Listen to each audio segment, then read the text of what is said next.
જોઈ રહ્યા છો એબીસી ન્યૂઝ. જોઈએ સમાચાર વિગતવાર. સાંતલપુરના ઉનરોટ ગામે સીઆઈડી ક્રાઇમની મોટી કાર્યવાહી. 865 ગ્રામ અફીણ. મકાનમાં સંતાડેલો ₹4.32 લાખનો અફીણનો જથ્થો જપ્ત. મકાન માલિકની સ્થળ પરથી ધરપકડ. પાટણ જિલ્લાના સાંતલપુર તાલુકાના ઉનરોટ ગામમાં ANTF border zone Bhuj CID crime દ્વારા નશીલા પદાર્થો સામેની કાર્યવાહી દરમિયાન મોટી સફળતા મળી છે.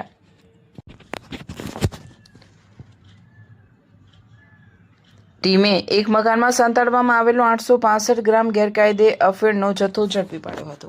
મળતી માહિતી મુજબ કાર્યવાહી દરમિયાન અફીણની કિંમત અંદાજે 4,32,500 આંકવામાં આવે છે. આ ઉપરાંત એક મોબાઈલ ફોન સહિત કુલ ₹4,35,000નો મુદ્દામાલ જપ્ત કરવામાં આવ્યો હોવાનું જાણવા મળ્યું છે.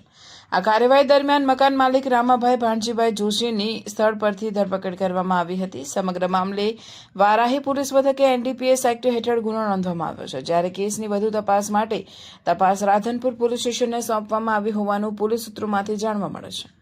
સીઆઈડી ક્રાઇમની આ કાર્યવાહી બાદ પંથકમાં ગેરકાયદે નશીલા પદાર્થોના જથ્થા અંગે ચર્ચા તેજ બને છે.